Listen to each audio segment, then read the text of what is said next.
ने गर्मी के फजाइल सुनाए हैं ना, उस वक्त से मुझे कुछ ज़्यादा ही लग रही है। मैंने थोड़ा मोटिवेट किया ना, अबे गर्मी बर्दाश्त करो, पसीना निकल रहा है, इससे फैट घुलता है। लोगों ने बहुत नीचे नेगेटिव कमेंट्स किए हुए थे कि ये देखो खुद एसी में बैठे रहते हैं, हम नहीं बैठे रहते एसी में। मैंने सिर्फ ये किया, ज़्यादा छुई में बनने की कोशिश मत करो।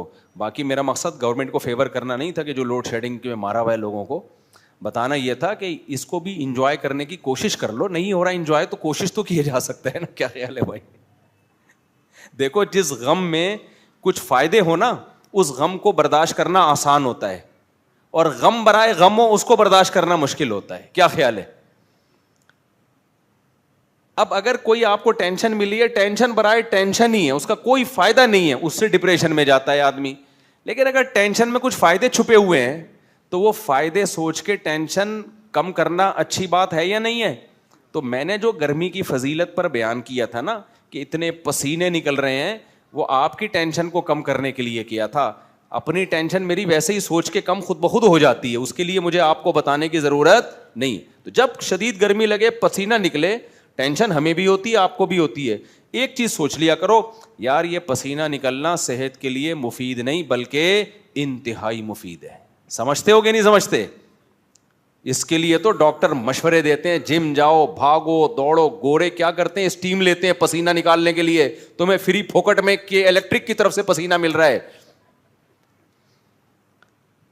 तो टेंशन हमें भी होती है पसीना निकलने से, आपको भी होती है। गर्मी हमें भी लगती है, आपको भी लगती है। लेकिन उस गर्मी में कुछ फायदे भी तो है ना, तो वो फायदे सोच के अगर टेंशन कम हो रही है तो इसमें टेंशन लेने की कोई बात नहीं है। इस पे कमेंट्स में पॉजिटिव किया करें, यार वेल डन मुफ्ती साहब ने कोई तो ऐसी बात की जो गर्मी में खुशी की बात। तो पसीना निकलने से वाकई बहुत फायदा होता है, थोड़ा नहीं होता, बहुत ज्यादा होता है।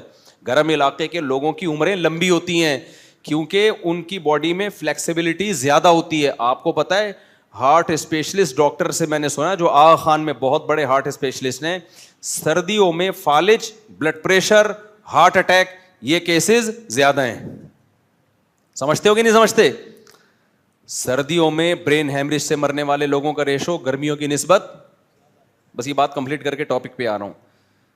सर्दियों में हार्ट अटैक का रेशो गर्मियों की निस्बत, आप जाएं आगा खान से और बड़े बड़े हॉस्पिटल से जरा वो रिपोर्ट लें।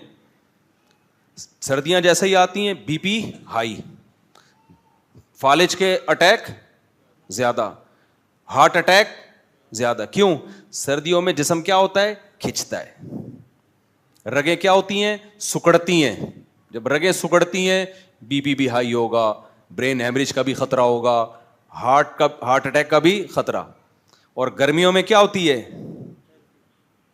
गर्मियों में लचक पैदा होती है, वो आदमी जो है ना पूरा वो क्या कहते हैं, पिघलता है। तभी ये डॉक्टरों की रिपोर्ट पेश कर रहा हूं। गर्म इलाकों के लोगों में उम्रें ज्यादा होती हैं उनकी।